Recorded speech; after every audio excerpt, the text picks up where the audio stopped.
Guys, welcome back to another video. Today we're going to be reacting to this video. Can't really pronounce it, but anyway. Well, I'm not going just to pronounce anyways. Anyway, it's Blanco, I don't know how to pronounce his name. Anyway, but yeah, let's get into it. We've all heard the term fake it till you make it. Embody the energy of someone who is successful and keep up that energy until you no longer need to fake it. But what happens when you fake everything? Your lifestyle, your success, your identity, and you keep up that charade? That's where Tai Lopez comes in. If you've been on the internet at any point in the past couple of years, there's a very, very good chance that you've seen this video. Here in my garage, just bought this new Lamborghini here.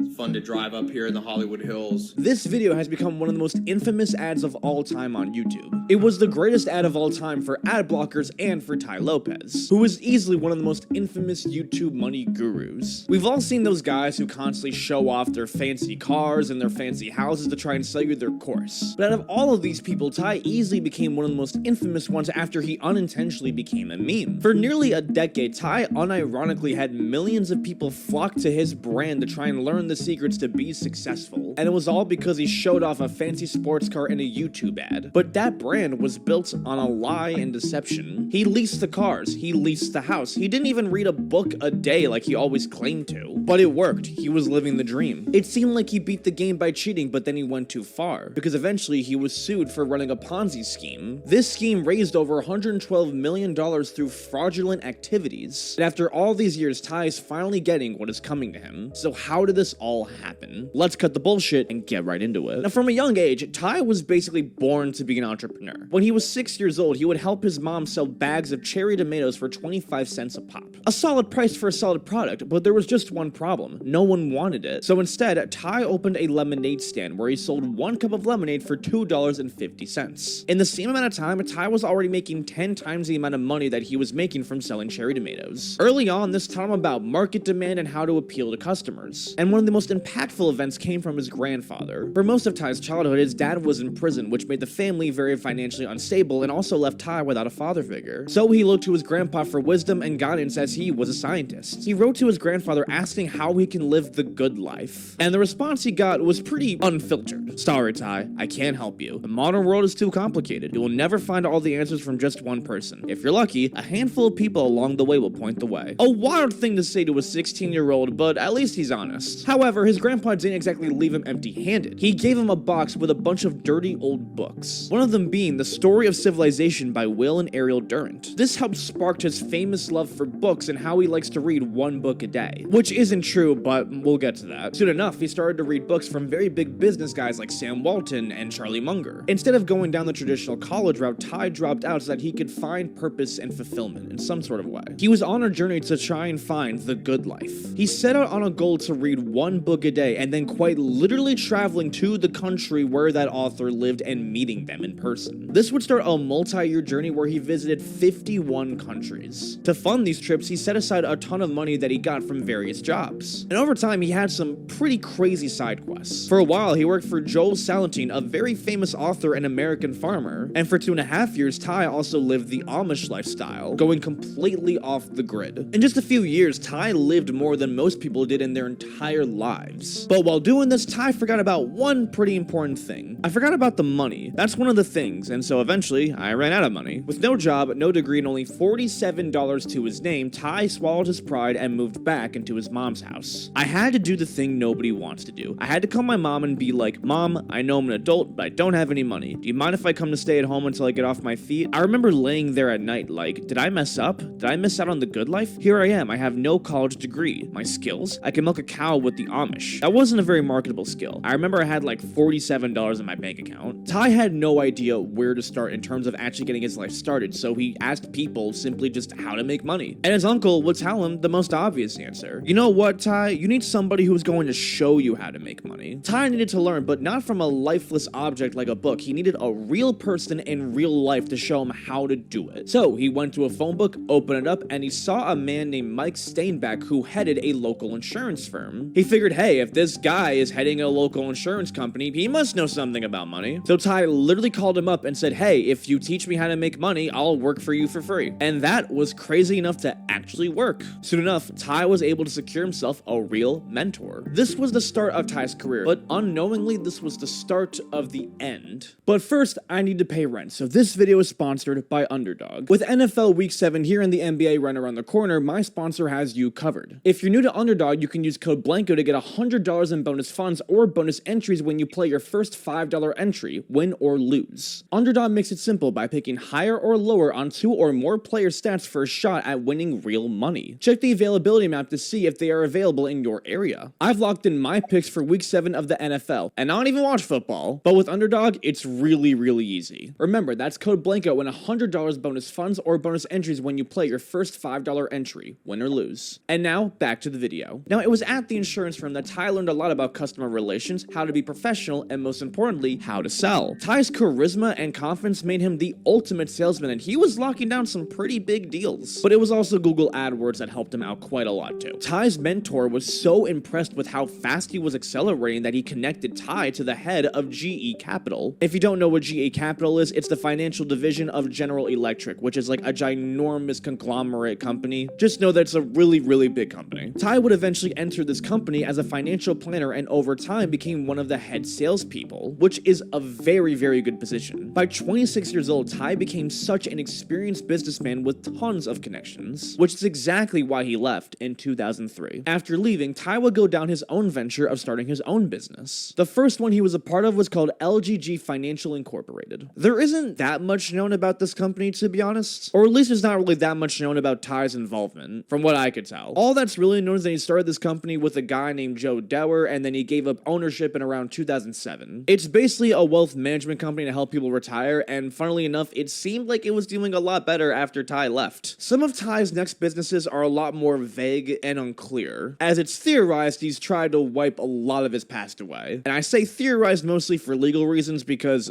me personally, I do believe that. After leaving LGG, he started, owned, and invested in many nightclubs in the Hollywood area, some of which he apparently still owns. But it's after this when things start to get a little shady. In 2008, it seems like he started to get into dating websites, owning and producing multiple. Now, this was around when dating websites started to become the hot new thing, and this was right before the Tinder takeover, so this was a really big business opportunity to jump on. He created and owned the company Elite Dating Global LLC, which basically hosted a ton of different dating sites. Some of these included EliteGlobalDating.com, ModelMeet.com, IfYou'reSingle.com, you get the gist of it. The purpose of a bunch of these websites was basically to try and get rich single men in contact with hot models. A lot of these websites you had to pay to join, whereas other apps like Tinder or Hinge are completely free to join. And while this was a pretty solid business idea back at that time, the way that Tai approached it was very sketchy. The problem was he had a hard time getting people signing up for the dating site because there was no one really on it. I mean, after all, in order to actually join a dating site, there needs to be people that are date worthy on there. So he allegedly created a bunch of fake profiles of women to basically get these men to join up for the dating site. And it worked. People did join the dating site, but then they saw right after that it was a scam. The worst part was that Tai just straight up did not give refunds to people even after he completely ripped them off. There are endless reviews for people calling out Tai and for his business being a scam. I bought an information product from this company and did not sign up to become a member. After checking my Visa statement, I noticed they had charged me over $200 for a monthly membership fee that I had not authorized. I've contacted my bank and canceled that Visa card. They were to anybody who had any dealings with Elite Global Dating. After canceling my subscription, they still took payments from me. I then deleted my profile and advised my bank about their fraud, but they still keep going. My bank says they have to pay money out but refund me the costs.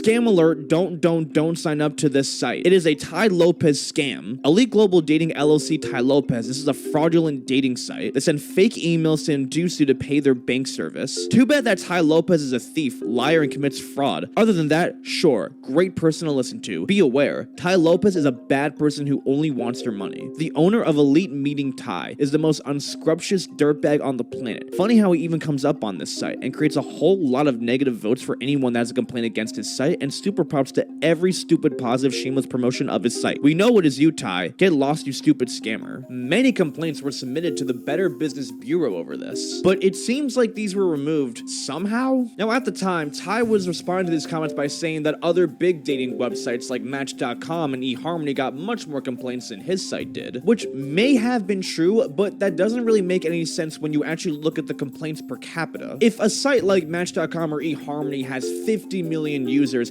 and maybe 5 million of those have something negative to say, that's only 10% of people that are dissatisfied, which is honestly a really good rate. But if you have like 6 million users and 5 million have something negative to say, that's like most of your customers that clearly are pissed off and think it's a bad product. So there's a ginormous difference here. But the real suspicious part about this was the fact that Tai did almost everything to try and remove this part of his life off of the internet. The websites are all down. There's nothing about this on his LinkedIn. The only sort of like proof of its confirmation at this point right now is this one Twitter account that basically launched around the time the dating site started. Now, I mostly got this info from blogs that were writing about this when Tai was just starting to blow up, but because there's so many witnesses to this, it's hard to believe that it's not real. Now, even though this was a scam, it was still financially a win for Tai because he supposedly made over $2.5 million from these dating sites. These businesses early on showed what Tai's future would be like and what type of businesses he would try to get into. He clearly wanted to do anything it took to be the rich guy in Hollywood. The guy who flexed the fancy car. The guy who partied with rich dudes and hot models. The guy who dated hot models. The guy who held lavish parties in his mansion. The guy who had more money than he could possibly know what to do with. The guy that everyone would call an inspiration to future entrepreneurs and moneymakers. And he was going to do that no matter who he had to scam, lie to, or profit from. He was going to do whatever it took to achieve that. But right now his name was too hot with all the dating site scandals, so he was going to have to shift. But what business could Tai get into that would make him money and that he was good at? Selling knowledge of some kind. After all, Tai read all of those books. Why not try and use that for some sort of business? Tai spent much of his time trying to establish himself as someone who has a lot of knowledge and possesses a lot of skills. But he needed a way to reach his audience. And what better way to do that? Social media. It was a popular thing that was able to reach millions of people, so he knew that this was going to be the future of promoting his business. He started posting tons of YouTube videos on his channel about how to make money, how to be tough, and how to be an alpha male and all that bullshit. But initially, this was not reaching people naturally. He'd have to take matters into his own hands and pay people to promote his videos. And that's when this legendary video was made. Here in my garage, just bought this new Lamborghini here. Fun to drive up here in the Hollywood Hills. But you know what I like a lot more than materialistic things?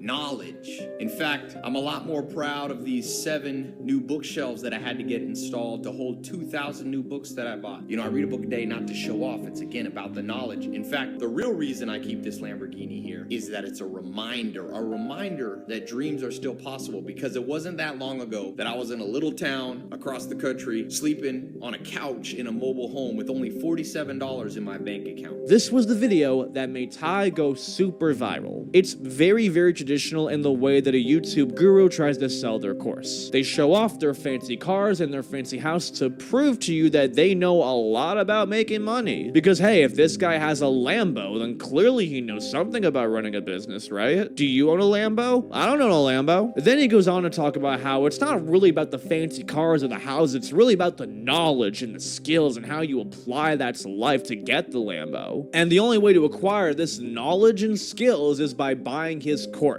This video got super viral because, one, it was a paid promo and he absolutely milked the shit out of it. So tons of people saw it whether they liked it or not. He really went all out on spending money for this ad. Right before Tai deactivated his channel for reasons that we're definitely going to talk about, the video had over 72 million views, most of which was because it was paid for. Soon enough, there were tons of people making memes and parodies to it that all went super viral. Here in my garage, just bought this new Honda Civic here.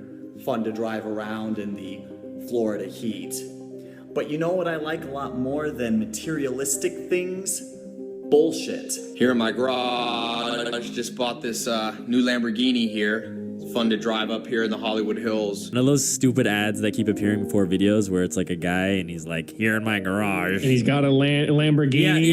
Yeah. And you know what I like more than my Lamborghini? Knowledge. That's why I have these 3,000 books. I read 1 book a day. And they were mostly laughing at Tai, not with him. One of the biggest things that enhanced this was when H3H3 made a video about him. A lot of people have been asking me to talk about Mr. Here in My Garage, okay? So we didn't want to do it. felt like I didn't have anything to say about it, but you guys wanted it, so here, I'm going to talk about Mr. Lamborghini here. This guy's been running his ads on YouTube like crazy, and it's turned into some phenomenon where everybody knows here in my garage guy. Back in the day, Ethan from H3H3 was one of the most notorious commentary channels ever, and he was extremely hilarious. If he made a video on you, then you probably were worthy of being roasted. Tai Lopez was on that list, and he made a video basically calling him out on the act. Let's level up here before we move on. Imagine being able to build an app with your name on it, just by thinking about it. Meet Base 44. This is a storage space, and you rented that Lamborghini. Let's just get that out of the way right now, okay, guys? Let's just put that on the table. This is a storage space. Whose garage looks like that? It looks like he just fucking put it up, dude. He's got a whiteboard in his garage. Dude, come on.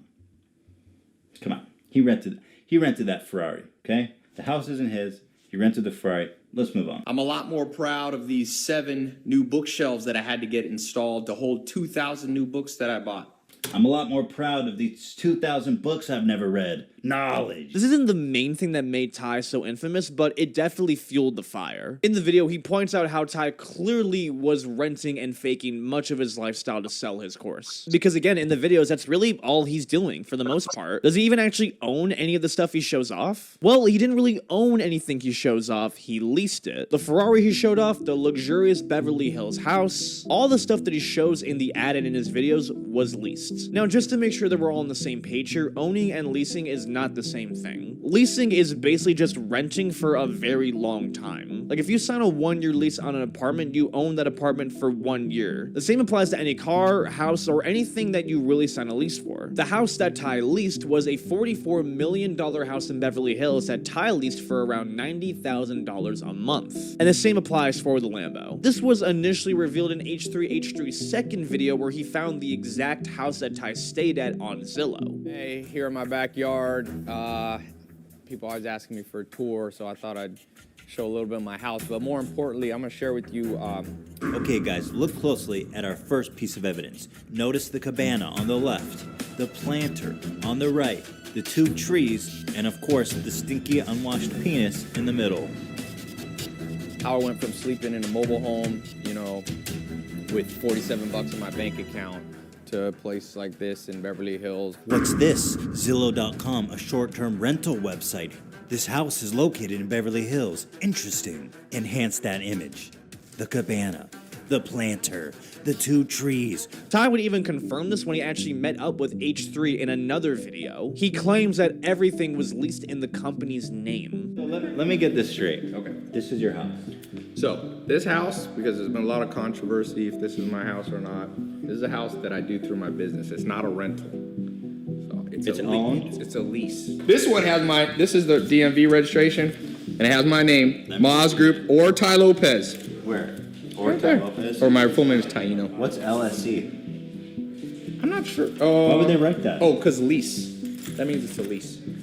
There you go. The thing is, he would only admit this years after his initial virality and after he already had an established brand. Because listen, there's nothing inherently wrong with leasing a house or a Lambo. Do what you want with your money. But the thing is that he always marketed these items as something that he owned, like as if he was successful enough to own it through his own business skills that he was selling. The whole brand is, hey, if you buy my course, one day you can afford all these fancy things like I do. And honestly, that is deception. And that's the reality of all these money gurus that you see on Instagram, YouTube, and everywhere else. All the guys who post their sports cars, houses, and hot models are all faking it. They're leasing the cars, they're leasing the houses, and they're paying the models to be there. If they were really that rich, why would they be spending all this money and time trying to teach you how to do it? It's a scam, that's why. And out of all of them, Ty's was no exception. What's so funny is that this isn't the only thing that he fakes. He even heavily manipulates how he reads a book a day. He doesn't actually read a book every single day, people. Assuming it's a book that takes a complex subject, it can sometimes take more than a day to read a book. But he doesn't actually do that. What he does is kind of where he just basically skims the book for its main value. And he also says this himself. People say, how do you read a book a day? Sometimes I take a week. But sometimes books only have 1 or 2 things that are worth reading. In fact, most books only have that. So I flip through the pages 1 time. I like to go through 3 times. First time I read the table of contents at the back. The second time, go a little faster. The third time, I just focus on one chapter. Again, there's nothing really wrong with this, but you're trying to say to people that you read a whole book a day when you don't. That's basically knowingly misleading people into having higher skills than you really do. But it worked as it promoted his course. The course that was being promoted from this entire thing was the 67 steps. Yes, I know, it's the funny number. Go ahead, make your jokes now, type them in the comments. I'll wait. Okay, let's get back to the video. The 67 steps was the idea that you can change your life in 67 days. The theme surrounded what he called KSC, knowledge, strategy, and execution. And this targeted the 4 pillars of what he called the good life: health, wealth, love, and happiness. Now, the program obviously had 67 steps, each with around 245 sub-steps. All of these were in the format of video or audio that ranged around 20 to 80 minutes each. These were lessons that were about business and philosophy and life and a bunch of other stuff. He basically summarizes all of the lessons that he has learned from his millionaire mentors and from all of those books that he pretended to read. Now, just to clarify, there is nothing wrong inherently with buying or selling a course. It can be very valuable if you are buying the course from the right person for the right reason for the right price. Having a mentor is easily one of the best ways to learn anything. But the reason why these courses so rightfully get hated is because, again, they're scams. By all means, don't listen to me about it, listen to Mark Cuban, the guy who's 1,000 times richer than Tai claims to be. If they were really that good, they would be making themselves rich and not sharing their strategy. I don't think there's really a better way to phrase it, because that's what Tai is doing here. Now, his 67 steps course got lots of mixed reception. Now, there were some people who left this course and claimed that they really got a lot of value from it, and I'm not claiming that they're lying or being inauthentic, but that was a minority. Many people felt like the course was just really repetitive as he takes some of the things from just other sources of material. And now, obviously, you have to learn to teach, but the criticism was that he was kind of just saying the exact same things as other people. There wasn't really a lot of originality with what he was saying. A lot of the stuff he said was just from other people like Charlie Munger and all the other entrepreneurs. So why pay for his course that's like $67 when you can just buy Charlie Munger's book that's like a fifth of the price? Charlie Munger is also a lot more successful and has a lot more real experience with business. And with the lengths of these courses, many people just felt like it was filler and hoopla. This was a reoccurring theme in all of the reviews. What a waste of time. I just listened to like 45 minutes of his 2-minute video. Anyone who wastes that much of my time needs to start paying me. He disguises his cheap methods by reminding you 100 times about his Lambo, fancy bookshelf, big house, and fancy and comfortable lifestyle. Yeah, it's bogus. I asked for a refund and made it to step 5. Now, to be fair, at the end of the day, the value of a course is really all up to you and how you use the material. Yes, the course does not make you a millionaire, but it's how you use the material that can or not make you a millionaire. Just like with any education. But it was fair to say that Tai was not really providing the value that he was selling this course for. But even if this material wasn't that great, that was not the main issue with this course. The way that Tai went about selling this course was very suspicious. For one, this was not something that you buy one time and then just own the material that you can go back to at any point. It's a reoccurring subscription that you have to constantly keep paying for month by month. But many people didn't notice that because it wasn't really clearly stated, and they were also not giving refunds. Signed up for the service, and I wasn't happy with my customer experience. They never stated the fee was reoccurring. I called them on it. They stated the reoccurring fee was for monthly mentor calls from Tai. I told them to cancel my order and give me a refund. The initial email was responded to immediately, the one regarding a cancellation, and the refund wasn't responded to at all. I will say using some strong language, but it's my money. Tai's program is Tony Robbins and YouTube motivational videos rolled up into an hour-and-a-half long sessions of listening to Tai talk. The best review out of all of these definitely comes from CoffeeZilla, who made an entire video talking about how it was a complete scam. And you know that if CoffeeZilla makes a video on you, you're fucked. The whole course is reheated self-help. Tai Lopez speed read the Barnes & Noble self-help section and put it into 50 hours of content, okay? 50 hours of him just telling little stories about Grandpa Joel Salatin or whatever. But even with all of this, the paid ads and the meme virality made him extremely well known and basically turned him into a household name. People knew who Tai Lopez was. He had a brand now. And with this, Tai started to double down. He started to pay for more and more of his videos to be promoted. Should you drop out of college? The 1 secrets of being rich. He even dropped a sequel called Here in My Backyard. By now, Tai gained the reputation as the best ad blocker promoter ever. But it didn't really matter if he had a bad name. The brand brand was getting recognition. And with this, he kept selling more and more of the courses. But the way he went about selling these courses also had a lot of shady promotion. Now, for one, he often had these limited timers that had a display where, like, you have to buy it within this amount of time to get the special discount offer, or else the offer is gone forever. You've definitely seen this before, and almost every single time they're complete bullshit. If you refresh the website, usually the same deal will just reappear. The only reason why people do this is because they need to provide a sense of urgency, otherwise you'll never get this offer again. The customer not to think too much, and then they just give in to buying it. And the only people who do this are scammers, because why else would you need to heavily decept people like that? Some of his courses would be really cheap for like 20 bucks, but then he would totally upsell the course, because then he would try to sell you paying for an even bigger course that's much more expensive. And sometimes he didn't even know what he was actually talking about in the courses that he was selling. One of his courses was for real estate, but he really did not have that much knowledge about real estate. Actually curious about your real estate chops, all right? So give me the formula for a cap rate. Can you define what a cap rate is? So let's talk about real estate for a second. Let's two. No. Define the formula of a cap rate. Do you know what a cap rate is? Absolutely. Cap rate What is it's like ROI in the stock market. They call it No, cap it's rate. not. No, it's give me very the similar. actual formula for a cap rate.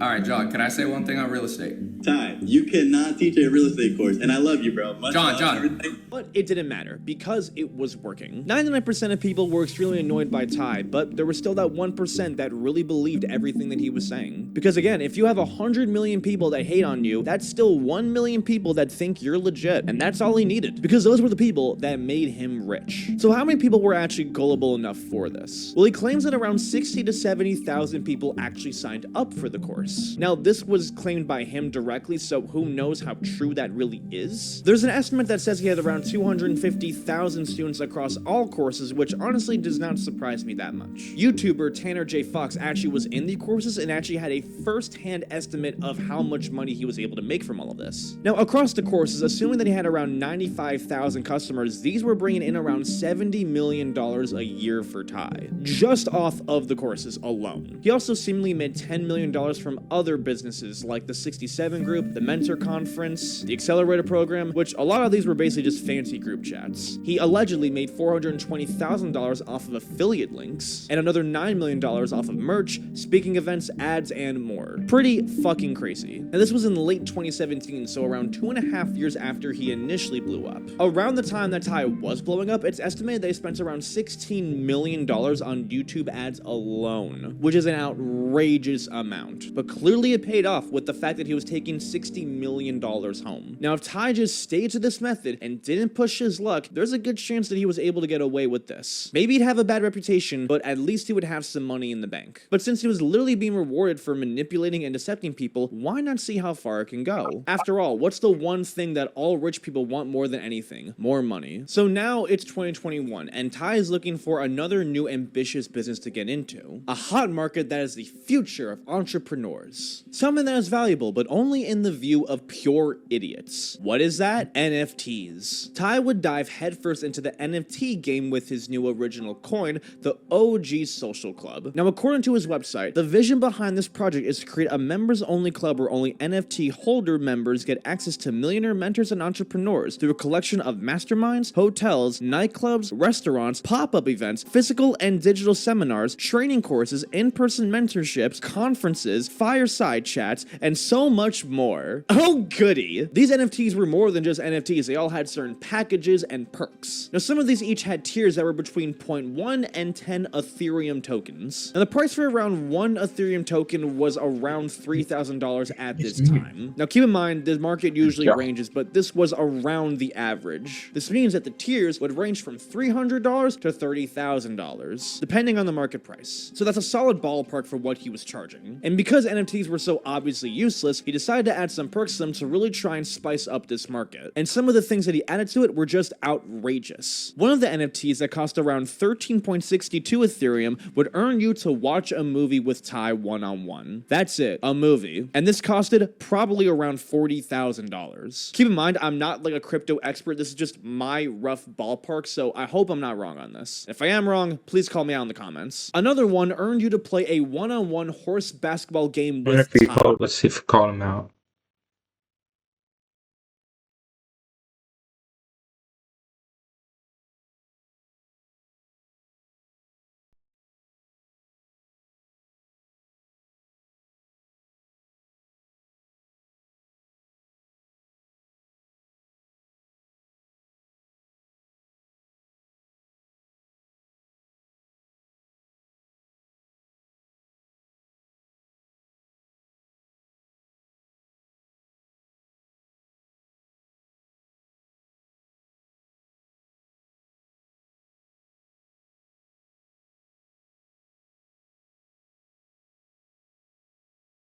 Tai. But there was a wager of $10,000 for the game. The estimated cost for this was around $60,000, so that means you had to put around $10,000 on top of the 60 grand you were already dropping on this token. And the wildest one easily was the one-on-one ball shading experience with Tai. Yes, this was a real thing. You want to know what he charged for this one? 37.73 Ethereum. That means, if I'm correct, around $113,000 to shave your balls with the guy who made a video about having a Lambo in his garage. NFTs already are a weird thing to sell because it's literally just digital pictures. But I guess technically you couldn't really say it was a scam until you looked a little deeper into it. Because for one, again, Tai did some more shady and scammy things to promote this business. For one, he would do these giveaways where he would send out Bitcoin to winners on Twitter, but these were completely fake. Look at this example here where he announces a winner for 300 in Bitcoin and claims his assistant reached out, but nothing happened. The user reached out themselves to try and receive the prize, but no response. It was all for show. The person would eventually get their prize, but only after it stirred up a bunch of drama on Twitter. Even when getting called out for this, Tai would delete posts that incriminated himself. And on top of this, there were also some very shady methods on how these NFTs were being distributed. For one, some experts noticed that the cost for delivering these NFTs were put onto the cost of the buyer unknowingly. So that means that people who bought these NFTs basically got a bunch of extra charges and fees that they had no idea about, when Tai was supposed to be the one covering those. There's also a lot of fancy crypto and blockchain talk about why this was so weird, but overall, the point is that this was some very shady stuff. And considering NFTs lost over like 80% of their value in the past 3 years, it's no surprise to see that his coins are now completely worthless. So the NFTs are going down and Tai now needs a new business plan. What is there to move on to next? Well, that brings us to our new Ponzi scheme. Okay, so just to make sure that we're all on track, I'm going to quickly explain what a Ponzi scheme is. If you already know and you don't really care, just skip to this time zone in the video and then we can get on with it. A Ponzi scheme is a form of fraud where you pretend a business is very successful and you can get investor money from other investors,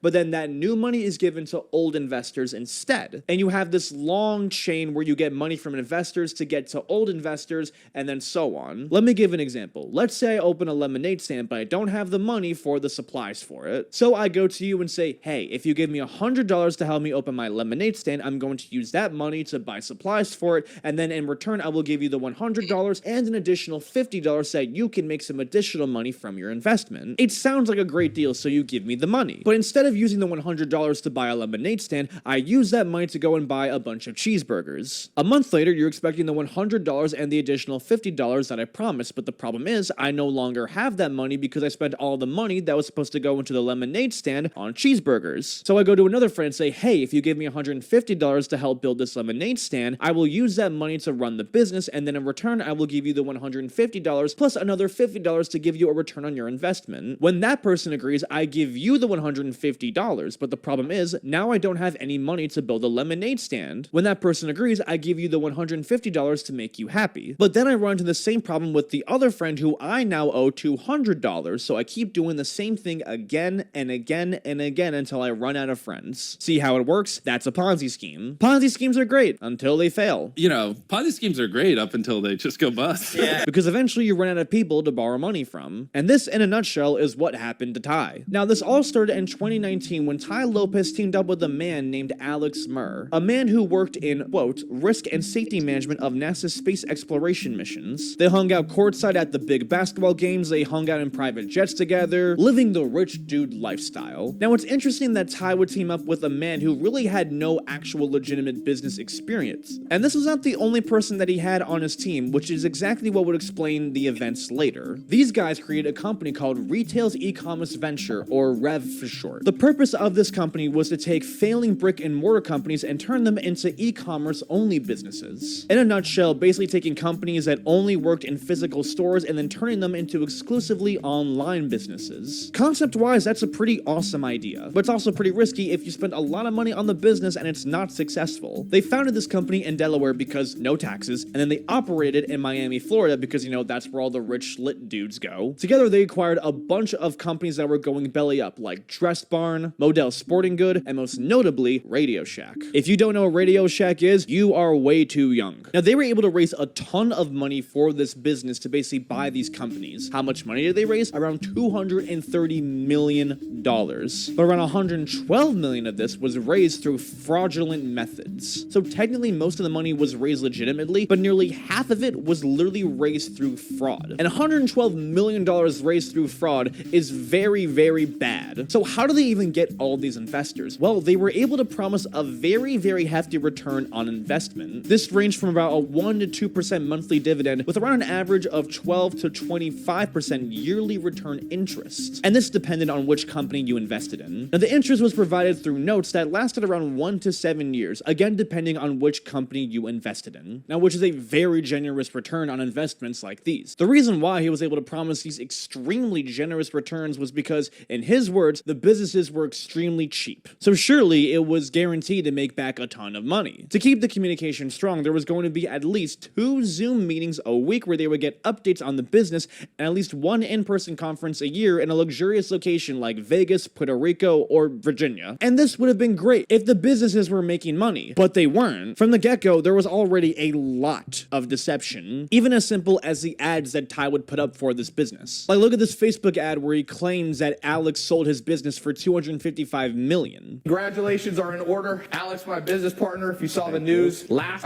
month, he just sold his company for $255 million. 250? 255. You can Google Alex Mayer. Now, it is true he sold it for that much, but he didn't take home as much money as he seemed to. In reality, what he took home was $5 million, and don't get me wrong, that is not a bad amount of money to take home. $5 million is a shit ton of money. But there is a very, very big difference between $5 million and $255 million, and this ad makes it seem like as if he took home the whole pie, when in reality, all he took home was a tiny little slice. So again, this is definitely very big deception. And that's not all. One of the people involved in this business was Tai's cousin Maya Birkenrode. She was the president of Rev and also had a bunch of other positions with very fancy titles. She was described as having 10 years of experience managing multi-million-dollar businesses, when this is just not true. Her only experience was being a preschool substitute teacher, a promoter at a radio show, and being Tai's assistant. In no way is that even remotely close to being the manager of a multi-million-dollar company. That's like me saying I am the head of sales and customer relations at McDonald's, when in reality all I am is the fucking cashier. This was straight up lying. And this is just the start of the fraud here, people. Now, when Tai started to have these weekly Zoom meetings with the investors, he would give them these very generic statements about how the business were doing super well financially. The businesses are going great. They're making so much money. In fact, they're making too much money. It's too much money. We're winning too much, people. And he would show like no proof of this whatsoever. Like no charts, no statements, no nothing. These investors were just kind of having to take Tai's word for it. And the reason it wasn't showing proof was because the businesses weren't doing great. They were doing awful. From the very beginning, this was already a dumpster fire of a business. One of the companies, Dress Barn, lost $24.7 million in its first 2 years. Another company, Steinmart, lost $7.4 million in its first 2 years. From October of 2021 to October of 2022, they were losing about $3.8 to $12 million a month from their entire portfolio. Saying that the business was not doing well was an understatement. It was doing horribly. Just to give you an idea of how bad this was, in September of 2022, they bought this company called Tuesday Morning, and literally 5 months later, it was already declared bankrupt. 5 months. That's all it fucking took. It was so bad. So fucking bad. But they needed to give these investors the money that they promised, so what did they do? They continued to promote their business, making it seem like it was doing better than ever to get more investors. During one of their in-person conferences in 2022, they had the audacity to tell every single investor in that room that they were doing so great, when in reality, they were at an all-time low. Again, with no proof. Literally right after this conference where they just straight up lied to everyone, they were desperately trying to get more investors to keep the money coming in. They were doing so badly that they started to miss investor.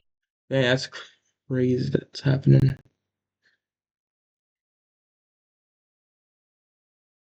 Well, that's crazy that what did happen. I don't know if it's still happening.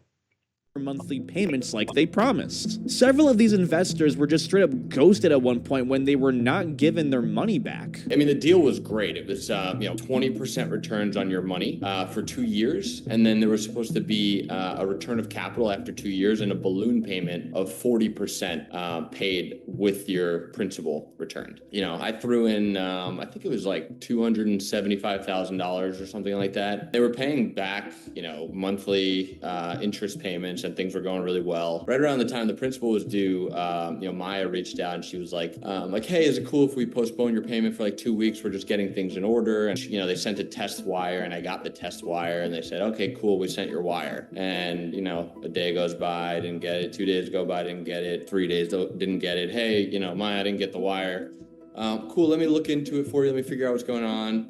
About a week later, hey, sorry, Jared, there was an issue with the bank. We're gonna have to try this again. Let me know if you got this other test wire. So next day I get another like $50 wire. Yeah, got it, no problem, great. All right, cool, I'm gonna send the rest of it. Of course, I don't get the wire. I don't hear from them for a few days. And then they said they sent the wire again, and I didn't get it. That's where things start to get hairy. And so I would, start to get ghosted for a little bit longer and longer until it was like, hey, what's going on with this? And, it got to a point where she sent me a screenshot. Could you use up to $800? Find it at BioLife. Up to $800 is waiting for you.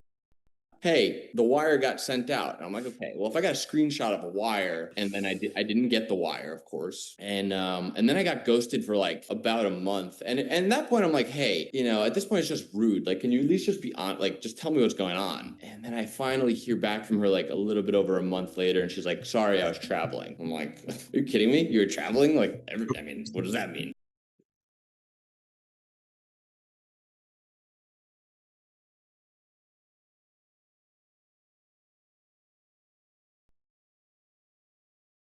Let's do this.